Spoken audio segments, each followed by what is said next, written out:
Hello friends, myself Mr. Sagar Tukaram Kadlal from Gokhale Education Society's Arts, Commerce and Science College, Jawhar.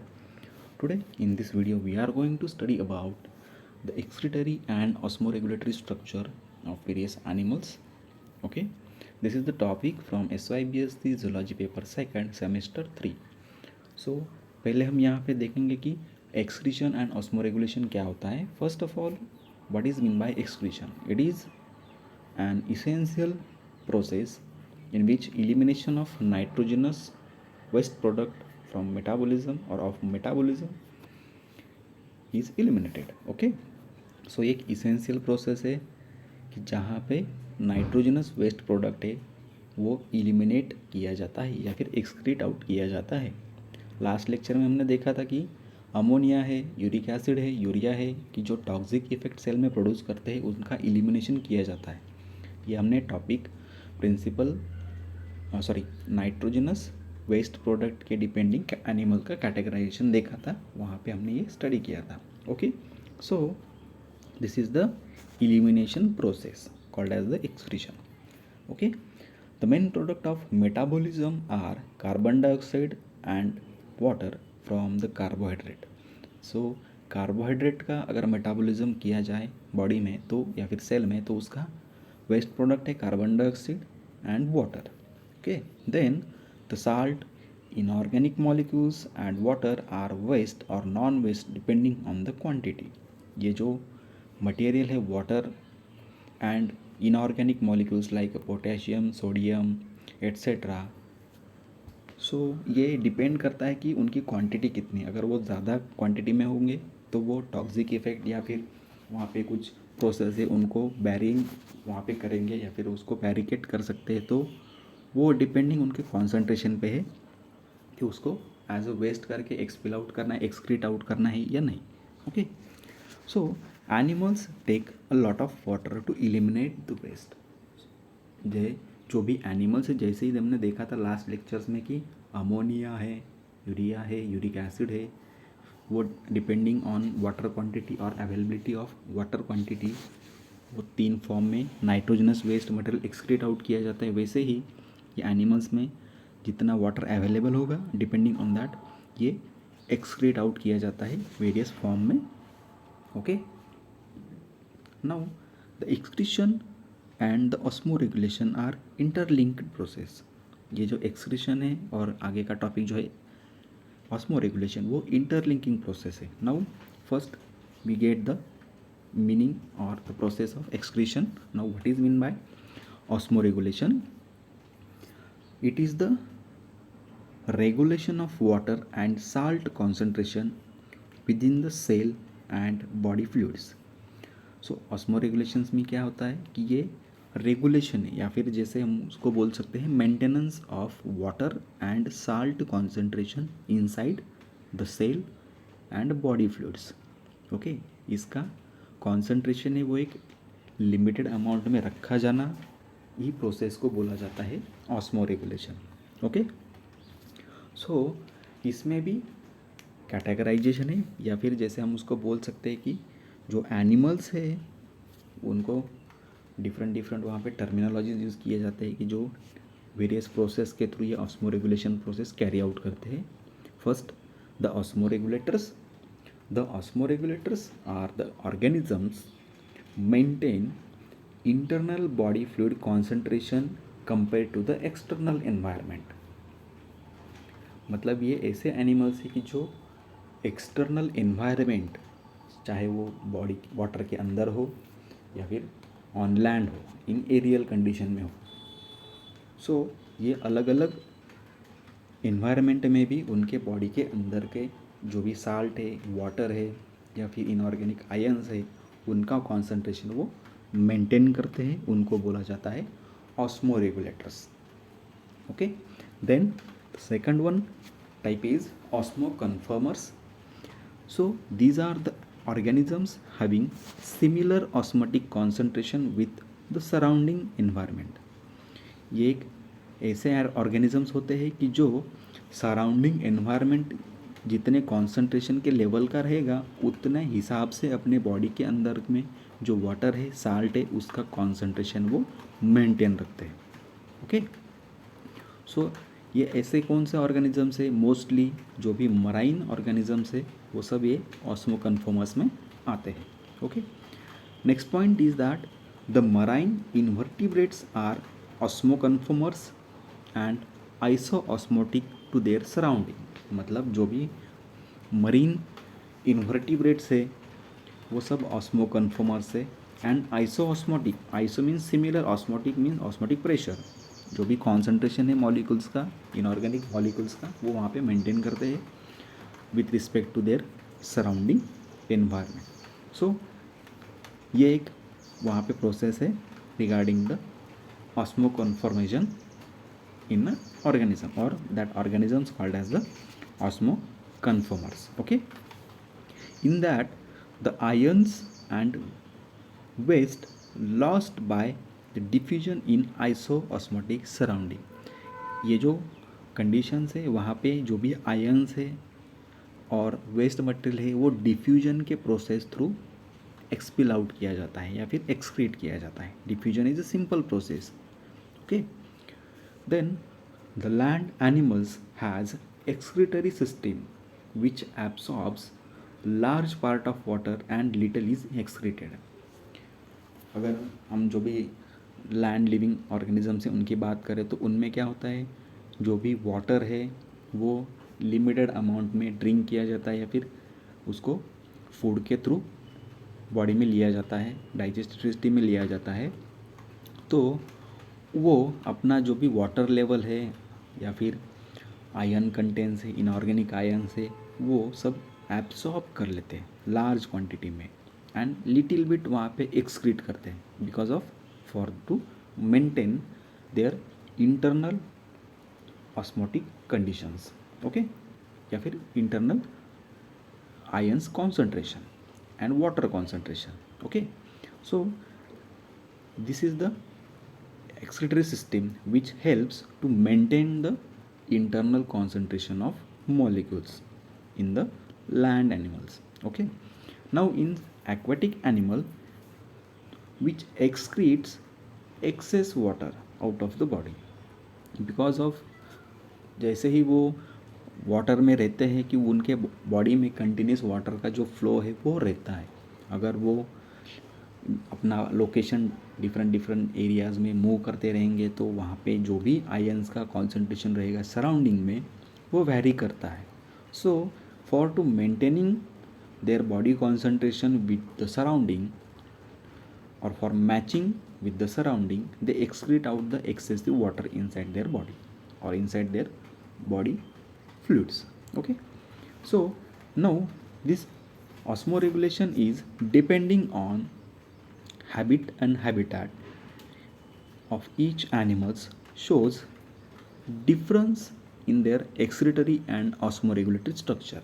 So ये जो osmoregulation है, excretion है, ये animal के habit and habitat पे depend करता है, जिसकी वजह से उसके एक्सक्रीटरी एंड ऑस्मोरेगुलेटरी जो स्ट्रक्चर्स है या फिर सिस्टम है उनमें डिफरेंस हमको सिंपल से नज़र आता है। Okay, no this is what about the excretion and osmoregulation. Now we are heading towards the next sub point from this video, the contractile vacuoles in amoeba. जैसे हमने देखा था कि एक्सक्रीटरी एंड ऑस्मोरेगुलेटरी स्ट्रक्चर हमें देखना है अलग अलग ऑर्गेनिजम्स में। So in this video we are taking a first example, a unicellular organism amoeba which has a contractile vacuole for to excrete as well as to osmoregulate the body fluid concentration. Okay, so amoeba and other unicellular organism exposed directly to the environment or directly to the inside water bodies. ये जो unicellular organisms है वो directly उनके habitat से expose होते हैं, directly contact रहते हैं। तो ये जो अपना मेंटेनेंस है एक्सक्रीटरी प्रोडक्ट का है या फिर ऑस्मोरेगुलेशन का है वो कैसे करते हैं वो भी हम यहाँ पे देखने वाले हैं। The waste can be eliminated by diffusion across the cell body. जो भी वेस्ट है वो सिंपल से डिफ्यूजन प्रोसेस से बॉडी के बाहर फेंका जाता है या फिर एक्सपिल आउट किया जाता है, इलिमिनेट किया जाता है। Okay, now in this amoeba the contractile vacuole helps in excretion. तो ये अमीबा है, उसमें कॉन्ट्रैक्टाइल वैक्यूल जो वो उसको हेल्प करता है to excrete out the waste material. Okay, then the contractile vacuole's primary function is to regulate water current in the body. ये जो कॉन्ट्रैक्टाइल वैक्यूल है इसका एक प्राइमरी फंक्शन होता है, बेसिक फंक्शन, कि जो वाटर कंटेंट है उसको रेगुलेट करना, मतलब उसको एक्सचेंज करते रहना। Okay, so that the cytoplasm has high osmotic pressure than the surrounding water causes water diffusion into the cell through a plasma membrane.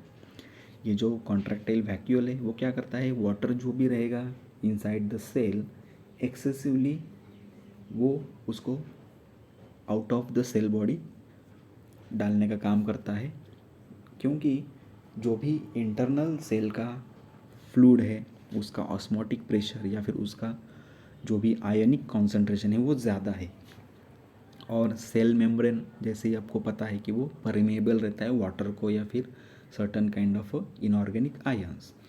तो जहाँ पे ये कॉन्सेंट्रेशन ज़्यादा है वहाँ पे ये वाटर मूव करता है लोअर कॉन्सेंट्रेशन के लोकेशन से। तो वैसे ही ये अमीबा के सेल के अंदर क्या होता है, ये एक्सटर्नल वाटर जो है वो प्लाज्मा मेम्ब्रेन के थ्रू या फिर उसके सेल मेम्ब्रेन के थ्रू इनसाइड बॉडी कंटिन्यू आता ही रहता है। तो अगर वो कंटिन्यूसली आता रहेगा तो ये अमीबा का जो नॉर्मल बॉडी शेप है या फिर नॉर्मल साइज़ है वो वहाँ पे टर्जिड हो जाएगा और वो बर्स्ट हो जाएगा। तो वो प्रिवेंट करने के लिए ये क्या करता है, कॉन्ट्रैक्टाइल वैक्यूल जो भी एक्सेसिव वाटर रहेगा साइटोप्लाज्म में उसको कलेक्ट करके आउटसाइड ऑफ द बॉडी उसको एक्सक्रीट करने का काम इसका रहता है through the simple diffusion process. Okay, now this contractile vacuole eliminate this accumulated water within the cell. ये जो भी एक्यूमुलेट वाटर रहता है उसको वो इलिमिनेट करने का काम करता है। Next point is that the marine species of amoeba lack contractile vacuole as they are iso-osmotic.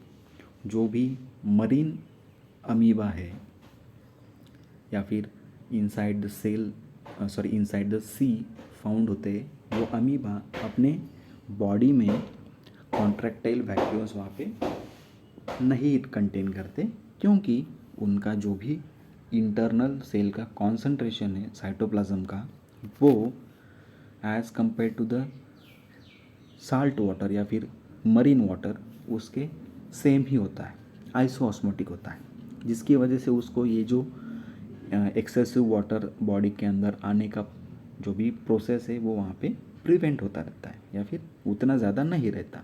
तो इसीलिए वो वहाँ पे उसमें कॉन्ट्रैक्टाइल वैक्यूल नहीं होते।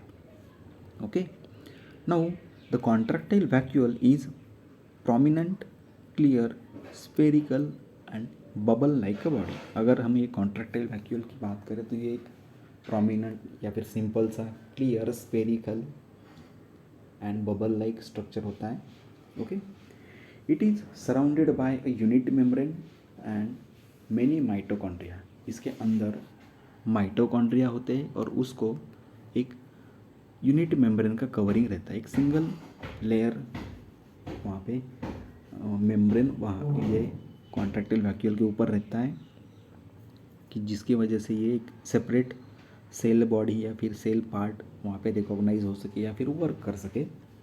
Then a tiny water field feeder vacuole incorporated in contractile vacuole and streaming in endoplasm. छोटे छोटे वाटर्स के फिल किए हुए बबल्स या फिर वैक्यूल्स ये कॉन्ट्रैक्टाइल वैक्यूल्स में आके कनेक्ट होते रहते हैं, जिसकी वजह से ये कॉन्ट्रैक्टाइल वैक्यूल साइटोप्लाज्म का होल एंड सोल, ये छोटे छोटे फीडर वैक्यूल होते हैं, उनका वाटर वो कलेक्ट करता रहता है and then it streaming in the endoplasm, ऐसे ही वो एंडोप्लाज्म में मूव करता रहता है. Next, when it fills with the water, it moves towards the cell membrane and fuses with the membrane and bursts out of the body. जैसे ही ये cytoplasm में मूव करते करते वाटर कलेक्ट करेगा और फुलफिल होगा वाटर से, तो वो जो भी प्लाज्मा मेम्ब्रेन है या फिर अमीबा का सेल मेम्ब्रेन है, तो उसके कांटेक्ट में आएगा और वहाँ पे वो बर्स्ट होगा, रप्चर होगा, ब्रेक डाउन होगा. कहाँ पे? आउटसाइड ऑफ द सेल और outside of the amoeba's body, amoeba के बॉडी के बाहर की तरफ वो ब्रेक होगा, जिसकी वजह से उसके अंदर जो भी वाटर कलेक्ट होगा वो वहाँ पे रिलीज़ किया जाएगा. एट दैट टाइम ये इतना प्रिवेंशन किया जाता है कि उसमें जो भी माइटोकॉन्ड्रियाज है वो वहाँ पे लॉस नहीं किए जाते. Okay, then next point is that the contraction is due to the surrounding cytoplasm helps expelling its content. जो भी कॉन्ट्रैक्टाइल वैक्यूल प्लाज्मा मेम्ब्रेन के कांटेक्ट में आएगा और उसको बर्स्ट करना होगा तो वो ब्रेक होगा, तो उसके अंदर का जो भी वाटर है, no doubt outside of the cell membrane और outside of the plasma membrane और बॉडी के बाहर की तरफ भी पानी है, तो उसको थोड़ा सा प्रेशर लगेगा, जिसकी वजह से वो जो भी मटेरियल है वो बाहर की तरफ पुश होगा. तो वो जो उसको पुश है या फिर मूवमेंट है वो देने का काम कौन करता है? जो भी साइटोप्लाज्म है वो वहाँ पे कॉन्ट्रैक्शन का फोर्स वहाँ पे अप्लाई करता है कॉन्ट्रैक्टाइल वैक्यूल पे, और जिसकी वजह से ये वाटर कंटेंट जो है वो outside of the body release होता है. The enlargement of contractile vacuole is called diastole and contraction is called as systole. जो भी contractile vacuole है वो enlarge होता है तो उसको diastole बोला जाता है, और वो contract होगा, छोटा सा हो जाएगा तो उसको बोला जाता है systole, like as a heartbeat found in the heartbeat, heart. Okay, so ये एक सिंपल सा टर्मिनोलॉजी वहाँ पे उसको यूज़ किया गया है, systole and diastole. Diastole for the enlargement and the systole for contraction. Okay, उसके बाद ये जो कॉन्ट्रैक्टाइल वैक्यूल है इसकी पोजीशन फिक्स नहीं होती. Its position is not fixed inside the cytoplasm. Okay, उसका साइटोप्लाज्म में कहीं पे भी एक लोकेशन या जगह फिक्स नहीं होती, और उसका जो प्लाज्मा मेम्ब्रेन के साथ होने वाला कांटेक्ट या फिर रप्चरिंग है उसका, वो भी फिक्स नहीं होता. जैसे ही वो फुलफिल होगा वैसे ही वो प्लाज्मा मेम्ब्रेन के कांटेक्ट में जाके वो वाटर को एक्सपेल करेगा. Okay, the contractile vacuole contracts and disappear at regular intervals. ये जो कॉन्ट्रैक्टाइल वैक्यूल है वो बनता है या फिर छोटा भी हो जाता है, कॉन्ट्रैक्ट हो जाता है, एंड डिसअपियर भी होता है at regular interval as its need it reappear inside the cell and performs its the function. Okay, तो ये एक नॉर्मल कॉन्ट्रैक्टाइल वैक्यूल का पूरा प्रोसेस है जिसके थ्रू ये अमीबा अपना इंटरनल वाटर जो है उसको मेंटेन करता है या फिर वाटर का कॉन्सेंट्रेशन मेंटेन करता है with respect to their habitat and the surrounding concentration. Okay, now this is the image which clearly gives you idea about the contractile vacuole from left towards the right. Left से लेकर right तक ये पूरा process contractile vacuole के functioning का वहाँ पे दिया है. From left one, the feeder vacuoles and contractile vacuoles are clearly seen and mark there. यहाँ पे मार्क किया गया है feeder vacuole and contractile vacuole. जो फीडर वैक्यूल है एक सिंपल से सर्कुलर फॉर्म में छोटे छोटे माइन्यूट क्लियरली दिख रहे हैं, और उसके बाजू में एक थोड़ा सा ब्रॉड सर्कुलर फॉर्म में वहाँ पे दिख रहा है, वो है कॉन्ट्रैक्टाइल वैक्यूल. जैसे ही ये छोटे छोटे फीडर वैक्यूल वाटर से फुलफिल होते हैं वो कॉन्ट्रैक्टाइल वैक्यूल के कॉन्टैक्ट में आते हैं. So this leads to the expanding contractile vacuoles. जो सेकेंड इमेज है उस पर वहाँ पे क्लियरली दिखता है कि छोटे छोटे फीडर वैक्यूल्स कॉन्ट्रैक्टाइल वैक्यूल्स में जो कलेक्ट किया वाटर है वो रिलीज़ कर रहे हैं, जिसकी वजह से जो कॉन्ट्रैक्टाइल वैक्यूल है उसका डायस्टोलिक फॉर्म वहाँ पे क्रिएट हो रहा है, मतलब वो स्वेल हो रहा है, मतलब वाटर से फिल हो रहा है, ओके, एक्सपांड हो रहा है. Then as it is get fulfil with the water it moves towards the plasma membrane.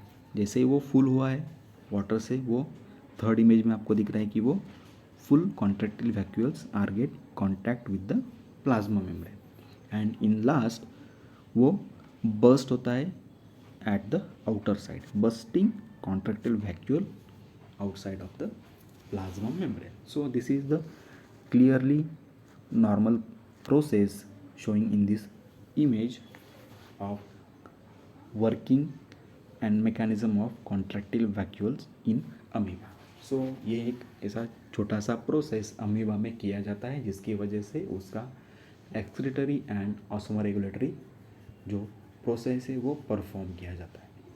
Okay, so this is about the contractile vacuoles in amoeba. So आपको अगर कुछ डाउट होगा तो व्हाट्सअप कर लीजिएगा. Thank you.